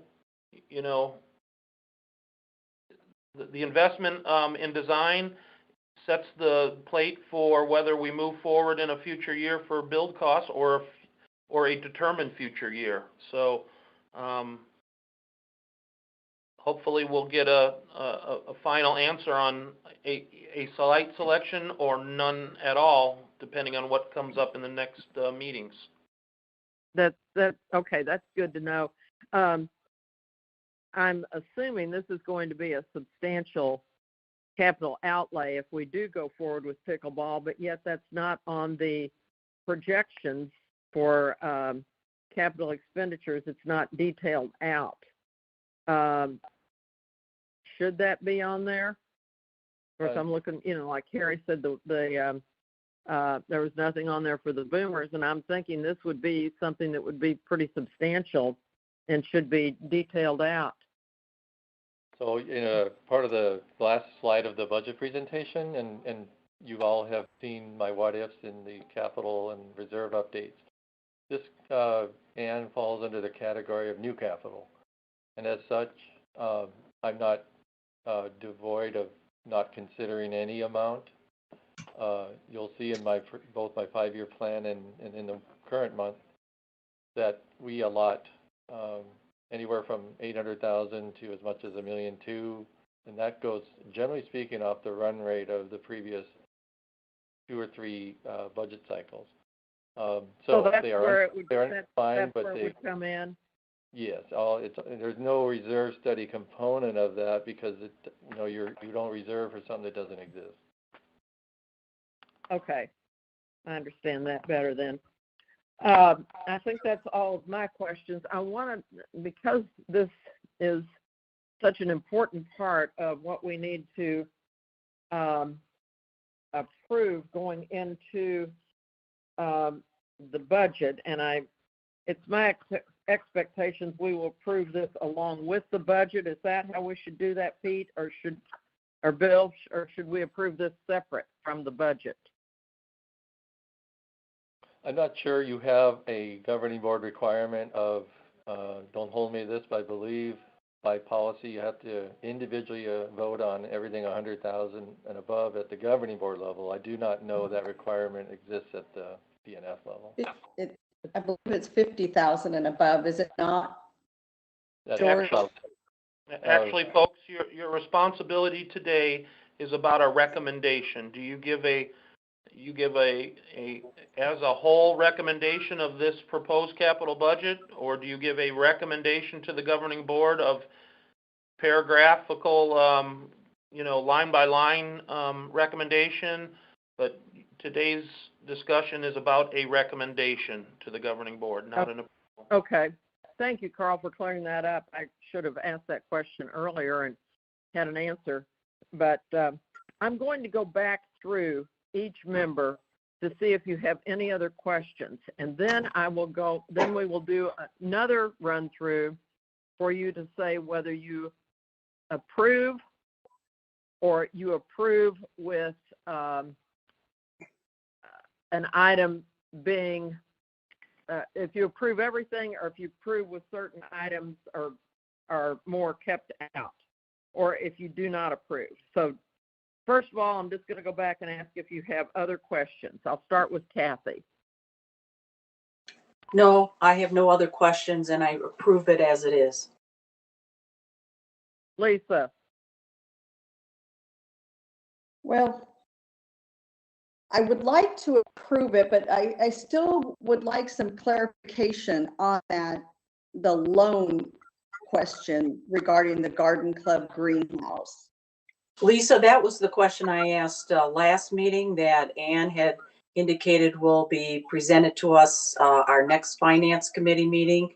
Obviously, I think the staff as a whole is trying to gather information and might have identified some inconsistencies. So I don't think we can know that yet. I think the board has to have a first chance to weigh in on some of those decisions. That's just my thought. You're correct, Kathy. Right now, all I want to know is if you have more questions, and then we'll come back and do the vote. So do you have any more questions, Lisa? No. Thank you. Lou? No questions. Harry? No questions. John? No questions. Gary? Just one, am I on mute or can you hear me? I can hear you. Okay. Carl, you indicated that the cycle of use had already run out on this greenhouse, and it's going to have to be replaced one way or the other. So to spend $150,000 to replace what we have versus a couple $100,000 for a brand new facility, that's the issue? That would be correct. And this is a unique scenario where, again, the repair and replacement has absolutely aligned with the club just simply asking, hey, since you have to, repair and replace our existing, can it be a little bit larger to cover the club growth that they're experiencing, the positiveness of the club, and that's simply that. So your recommendation. So it's a smaller version of the R.H. Johnson pool. Instead of spending over $2 million to repair it, we replaced it with a fabulous facility for $4 million. I guess it could be, compared to something like that, yes. Unfair, but you get my point. Not quite the scale, but yes. That's all. Thank you. Okay, now I'm going to go back through and just tell me if you approve forwarding this to the governing board, if you have reservations about any project or if you disapprove of sending it forward. So, Kathy, I'll come back to you again. I support moving forward. Any issues we have after moving it forward, I think can be handled easily. Lisa, thank you, Kathy. Lisa, No, I support moving it forward. Lou, I support moving it forward. And if I may, yes, this is Bill. yes, Hello. I didn't realize Todd was not going to be on this phone call, but there was an issue that came up earlier. I'm just looking at my notes that Lou brought up when it came to lake restoration. And it's part of the water conservation program. I just want to let you all know that.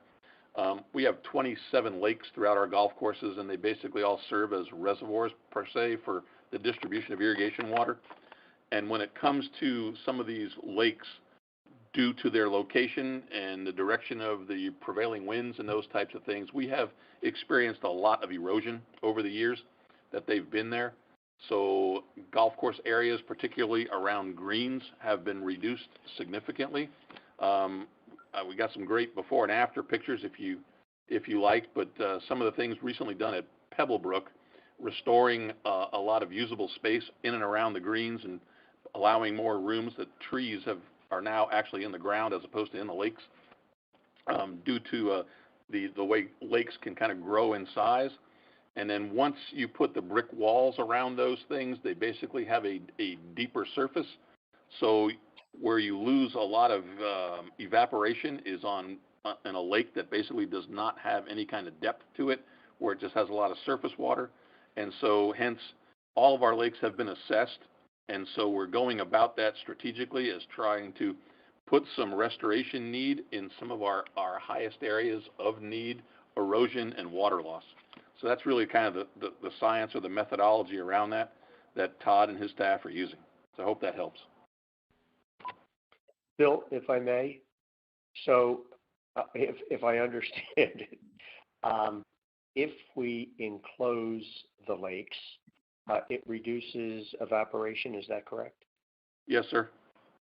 So our ultimate goal then, and it prevents growth of those lakes. So if our lakes are contained, kind of like a swimming pool, right? You know, and the size of the pool doesn't grow each year, these lakes serve as reservoirs. So when we withdraw water out of the ground and we put them into our lakes that we know have a contained amount of water, we're not growing that every year.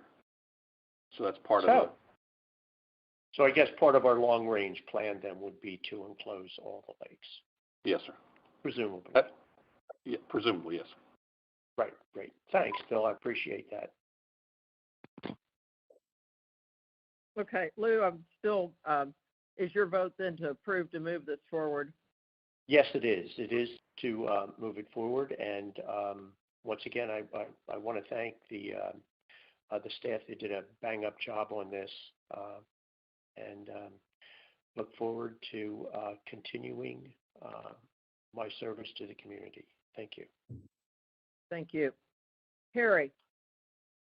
I approve moving it forward, and thanks to the staff for a great job. Thank you. John? I approve moving it forward. And Gary? Approve. Okay, we have unanimous approval to move it forward as presented today by Carl. Move that forward to the governing board. Carl, Ann, I think, may what's I that? interrupt, please? This is Karen, the governing board admin. Yes. Could we add the word preliminary, please, to your recommendation today? This is a preliminary 50K plus capital expenditures being moved forward. All right, thank you. Thank you very much. Yes, we will add that. Preliminary capital items over 50,000. So thank you, Karen. And that has met unanimous approval with this committee. And I thank you all for your time and attention and the great questions, and especially to Carl and his staff for the great job they did of putting all this together. I echo whoever said, when do you have time to do anything else, Carl? So we are going to go ahead now with the proposed 2021 budget and the 5-year plan. And I will turn it over now to our CFO, Pete Finelli. Thank you.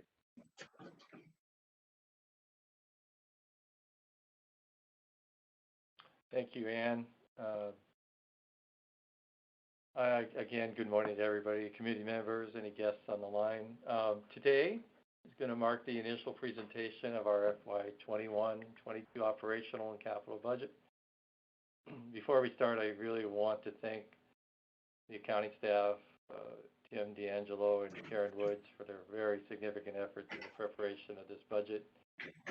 Tim remains on this call today if there are some questions about the production portion of the presentation later on.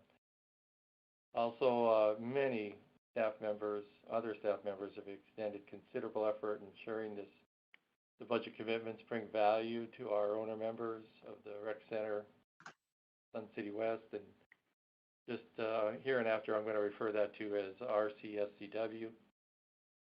And finally, the General Manager, Bill Schwinn, has participated extensively to date in our budget process.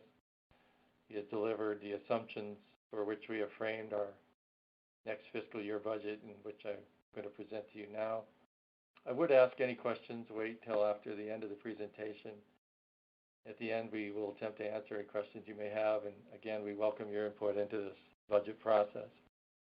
Before we advance the slides, I would like to briefly discuss a quick summary of the timing of the budget process.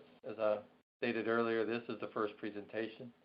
The next significant date is early March, when the governing board will have the budget distributed to them for review for about 30 days. After that review period, they will have a budget workshop to discuss the proposed budget.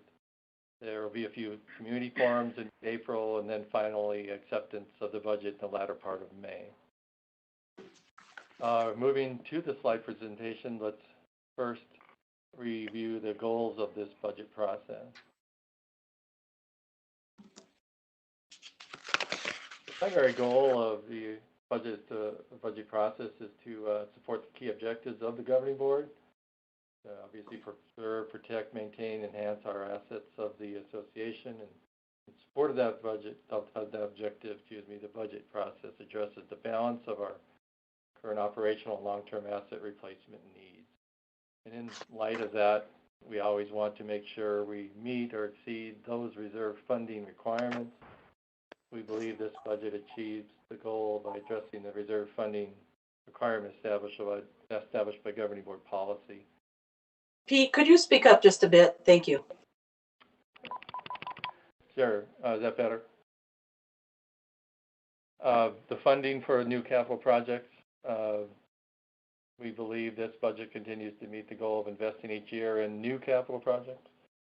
And the financial plan, also an acronym of, another description of budget is presented, maintains the Dale Webb Retirement Community Standards with programs, activities, repair, and maintenance.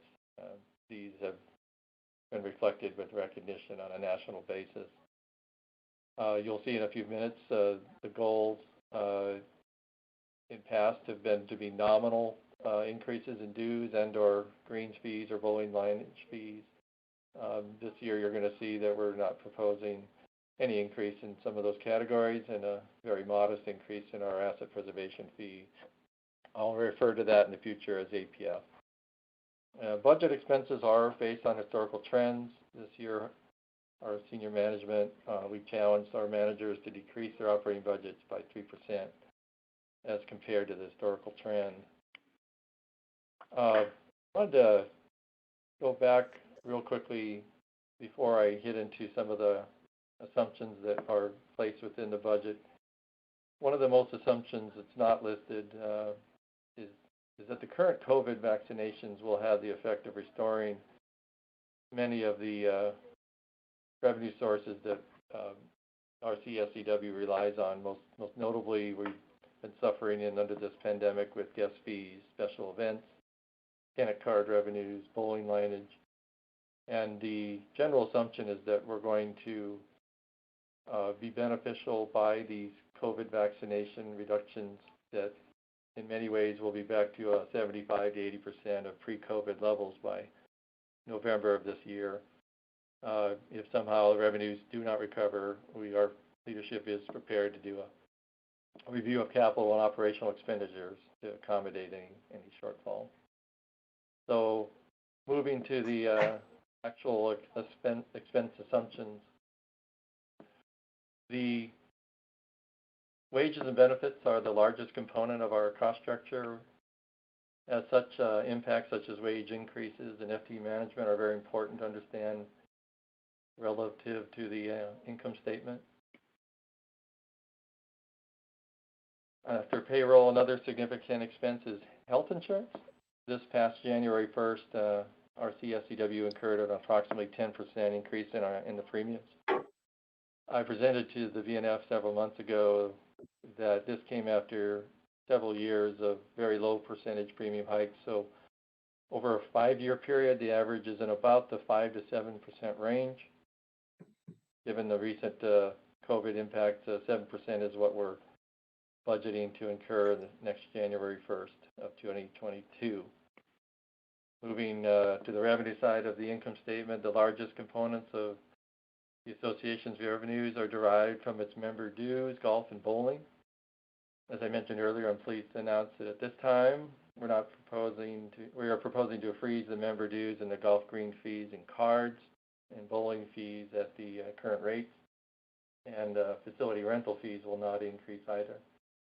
There is a proposal for a modest increase in the guest fees for guests 18 and older, as well as a $2 increase in our golf cart rental fees.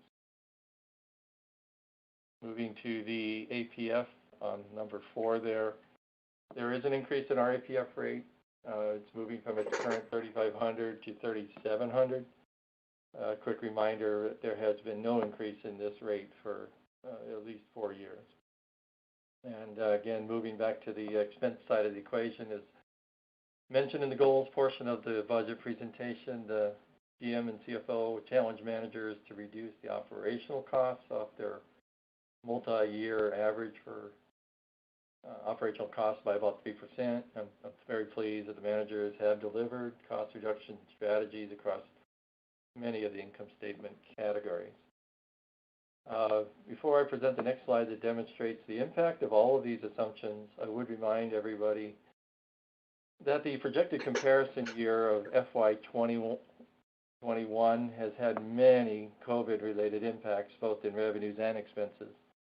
So comparisons of the budget income statement will result in some odd percentages at times, since revenues that have been negatively impacted will hopefully restore back to pre-COVID levels and deliver additional revenues apart from rate increases. Similarly, some costs went down this year with facility closures. So moving to the next slide. Currently, we are projecting that the operating margin will be at about $1.6 million for FY 2021, the current year. For FY 21-22, the budget year, the overall revenues are expected to increase by about 2.3%. The wages and benefits projected to increase by about 3.2%, while all other non-wage related expenditures are projected to decrease by 1.3%. And overall expenses will be up 1.6%. For capital related,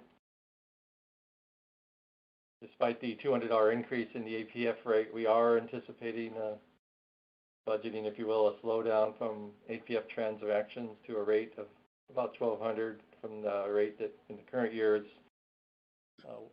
$1,300 or above. Mostly that comes from concerns over a very low inventory of available homes, as well as it's taken record low mortgage rates in many ways to spur buying across the nation and certainly into Sun City West as well. Obviously, we hope the trend continues well above the $1,200 rate, but at this juncture, we're using that number. The investment income reflects the governing board approved decision to invest its reserve funds at a 90% bonds to 10% equity ratio.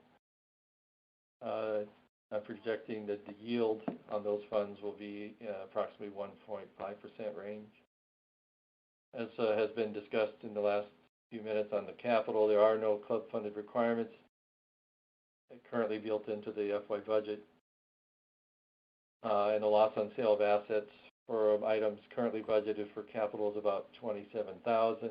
This, in my opinion, relatively low amount reflects the ongoing commitment by staff to ensure that they are getting maximum useful life out of its assets before we purchase new.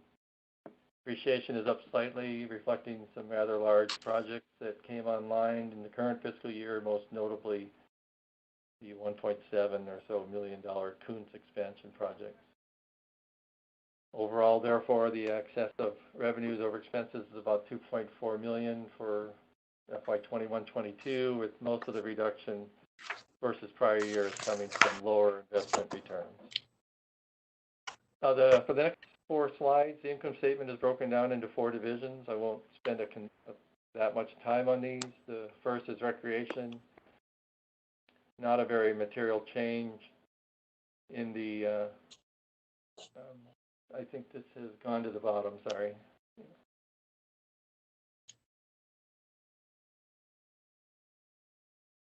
Thank you. One more up and I think you're there. So yeah, thank you. Recreation division, not a very material change in the divisional profit and loss, commonly referred to as the P&L. If you'll go on to the next one is golf. And this one, this outcome reflects a rather material contribution golf has made during this COVID pandemic with sizable round play increase.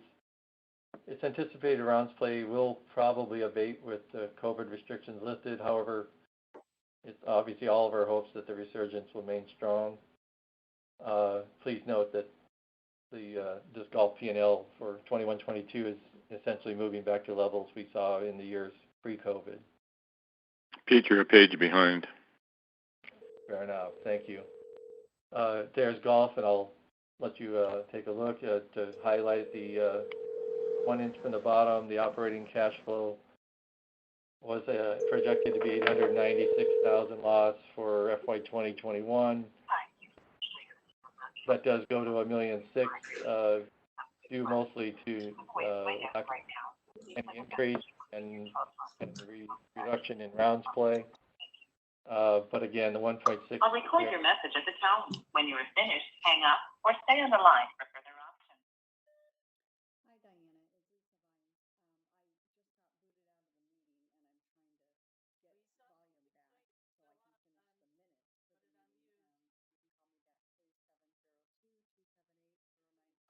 You can call me back, please, 702-278-0955. Thanks, bye.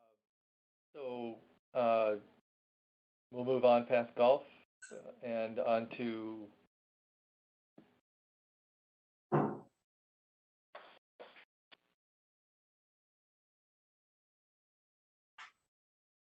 excuse me, if you could move golf forward, please.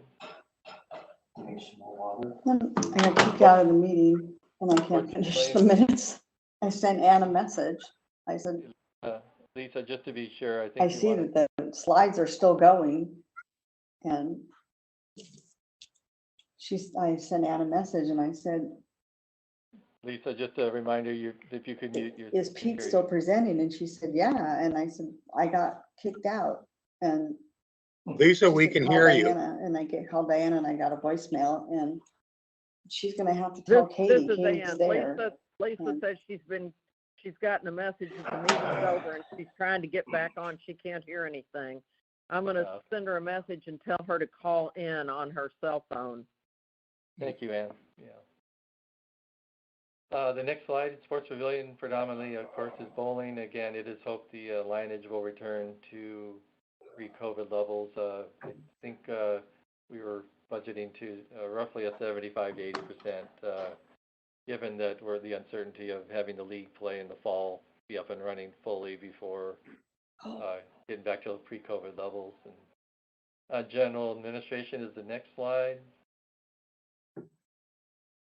This is where a considerable amount of the expense reductions made their way. You can you can see that is showing up in a lot of negatives throughout that whole slide. Moving to the next slide, the capital budget. The overall capital budget amount will be approximately $5.8 million for FY 21-22. Carl's earlier presentation depicted the 50K and above items, but here we list all the composite items that equate to the $5.8 million. The future 4 years reflect solely the R&R components of the reserve study. And you'll see in a second, like I mentioned earlier, that when we're doing the what if or the run out for 5-year plan, we of course are incorporating a placeholder for new capital. The next slide is FTEs, or if you'll go to the very bottom of this. One more, thank you, on FTEs. I just wanted to point out that the variance column represents the change between the budget and the pre-COVID year, as our current year really had quite a bit of change in FTEs for departments due to facility closures, other impacts. So we thought it'd be of more value to the audience to see the reduction from the 312 pre-COVID, if you will, down to the 309 we're proposing in the upcoming fiscal year. The next slide is our membership rate sheet, reflecting just very small changes that I mentioned earlier, the APF and the guest fees. The next 2 slides are golf and bowling, which only a nominal bottom right-hand corner reflecting the cart rentals, and on nothing on bowling, which is the next slide. Thank you.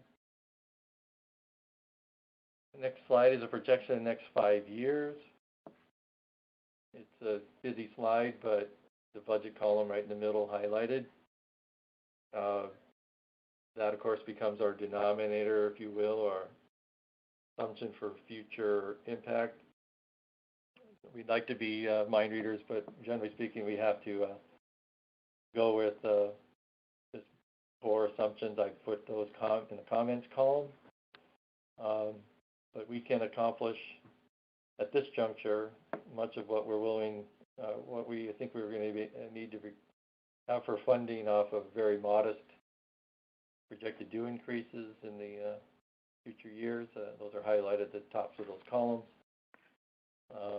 APF rates and things like that, interest dividends, all those kind of things. You certainly can bring up any questions you may have on that, but very fluid document. Go to the next one.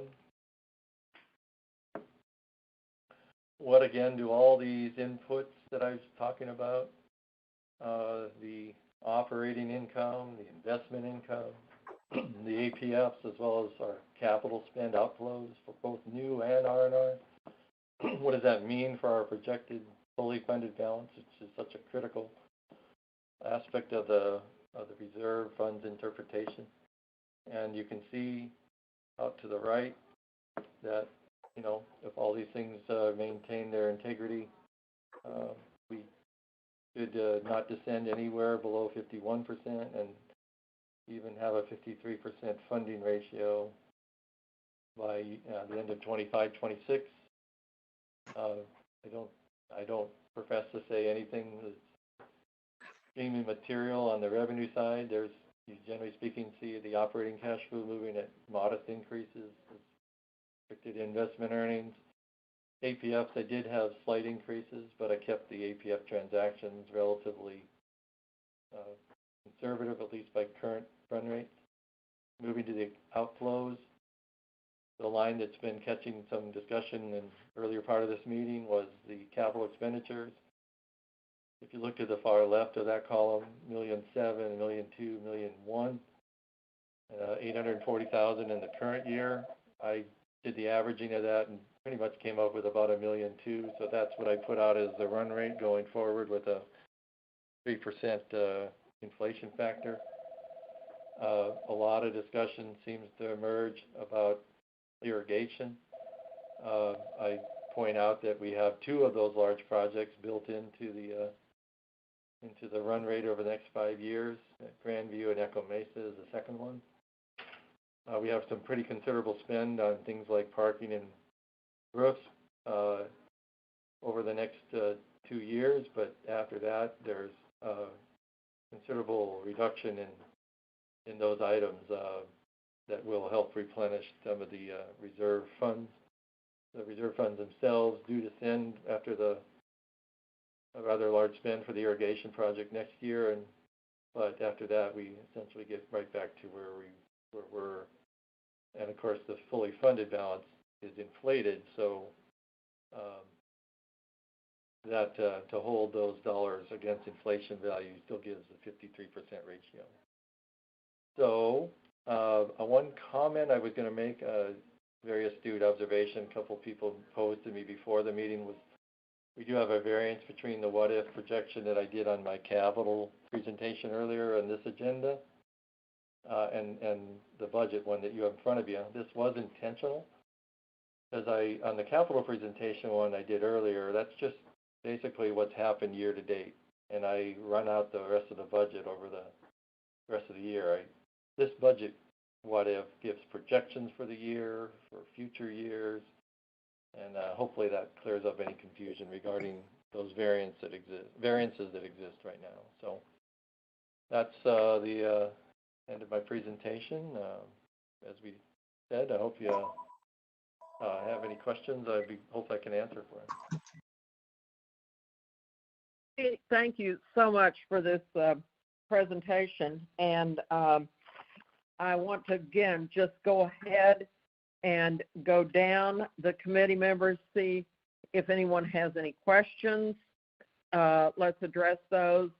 And then our final act will be to vote on whether we approve or do not approve of sending this forward to the governing board.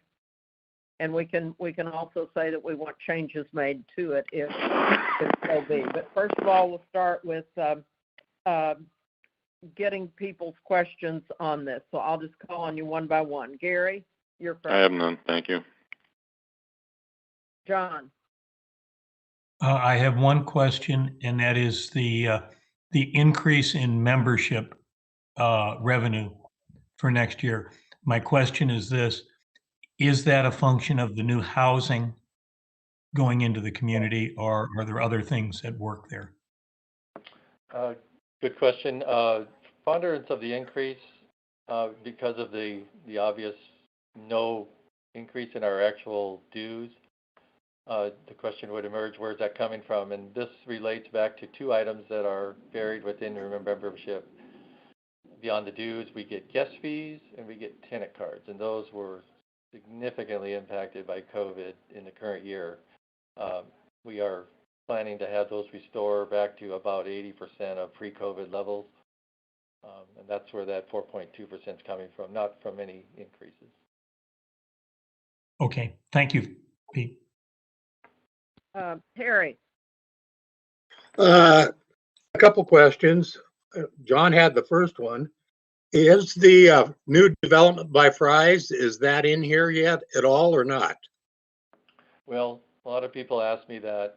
Two components of that. There is an initiation fee that when the first building is cleared to be ready for occupancy, then the investor Cahovian has a requirement to pay the association about $23,000. We expect that will probably likely occur in the current year. Pushing that aside, I hear that question a lot about, did you budget for the 50 or so expected units? Not directly, because I don't have a magic bulb or magic wand that knows exactly what each component of APFs are going to deliver. So the 1,200 is utilized for the estimate of that, including a big portion of those Cahovians. But I will remind some people have sat in on those presentations by the Cahovian staff that we get the APF when there's occupancy, and if I understood it right, they're going to be doing interviews with individual potential investors purchases of the home starting like in about 5 days from now. They have a 30-day window before they even take any contracts. So it's March 20th before they'll start to execute any development of those ones. And I've told there's a 6 to 8 month build out. They're not going to do all 50 at once. They're going to do in installments. So I think we need to temper our enthusiasm a little bit that all 50 are going to be coming online by June 30th of 2022. That's just my kind of angle on it. So I don't budget for it specifically, but it is built into the 1,200. Okay, that answers my second question, because I thought if that membership dues increase created some of that, then the APF fees would have had to go up accordingly. But if you're not in there, then I understand why APF is where it's at. Yes, Is that correct? I focused only on the APF. You're absolutely correct, but you're right. 50 new people will also be paying the $497 the day that they take occupancy. So again, that's don't take this wrong, but it's a 14 million plus line item, and 20 to 50 come online in the course of the next year just doesn't move the needle to a necessary warrant all by itself to say, oh, well, I'll budget all by itself for that. It's just not how we do it. Okay, next question. In the golf division, I look at golf fees from 18, 19 to 20, declining about 500,000. The projected 2021, I know golf has increased because of COVID and a lot of people playing, but you got about a, if you average those other 3 years, about 7.3, you're about $1 million increase on your budget over what actually happened without the COVID year. What is the reason for that? Well, I know the slide isn't up and running, but I'm going to read off to you the actual FY 19-20, which had a 3-week closure included in it, and COVID outside guests were limited for a while. That was 7.9 million. The actual 18-19, granted it was before the rate hike that was installed in the current year, was 8.5 million. All things being said, I mentioned this earlier, it certainly probably will come across as being conservative, but I'm not beholden yet, at least in my chair, that we're going to emerge at the levels and let's just carry everything forward at the current run rate. So I will agree that the rounds played are at pre-COVID levels, but that still did produce that's projected to produce 9.2 million. Okay. Total, but I will point out that merchandise and food are two of the other ones that have been tamped down extensively in the current year. Those are part of the resurgence. Strictly on golf fees, sadly, I was reading out the total revenues on golf fees, 7.4 million in our last non-impacted year. That's going up to 8.2. I grant you that it's down from the current year, but I'm not so certain we're going to see 20% over our normal run rates year after year after year. Thank you. Also on golf, your legal and professional fees, 27, 13, 20, 31, and you're projecting 4. This was one of the cost reduction strategies. We had some components of that was associated with the marketing, some usage of consulting, and that was the one item that to get to our 3% that we deemed could be reduced. Okay.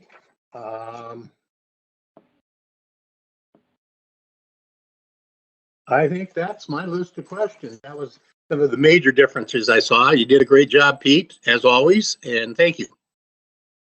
Thank you, Harry. Thank you, Harry. Lou, what questions do you have?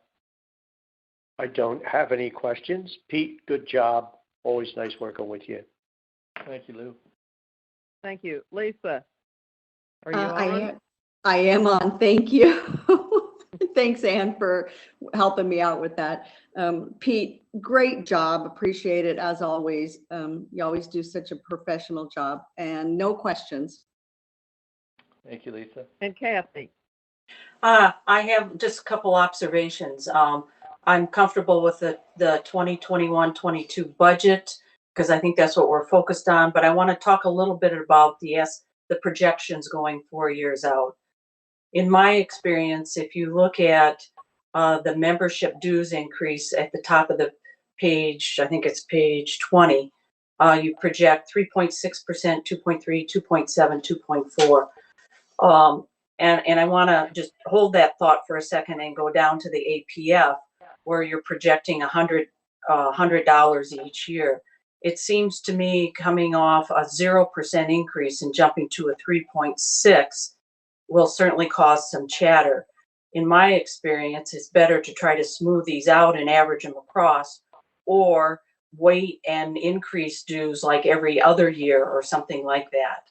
I just find once you put it in print and you put it out there, people's reaction will probably be to that. I do think we have an opportunity to help offset that dues increase by maybe accelerating the APF a little quicker and sooner, particularly with 50 new homes coming in, because that's going to be the one-time cost.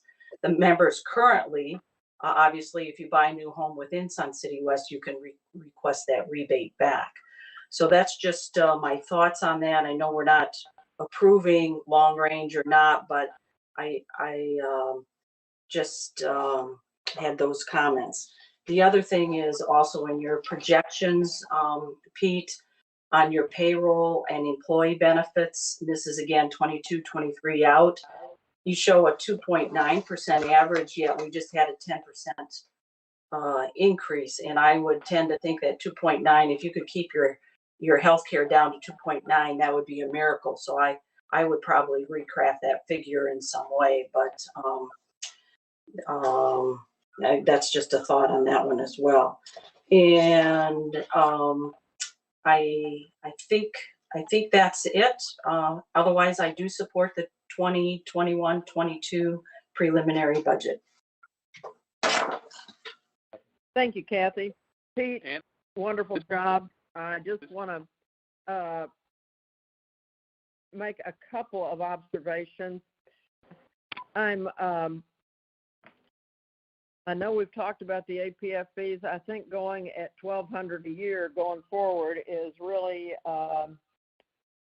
too low, especially what we're having now and with what we're seeing with real estate and also with the REDS program. So I would have been happy going up a little more than $1,200, but I defer to your professional opinion. I just wanted to make that comment. And the other thing I wanted to comment on was your FTE staffing levels.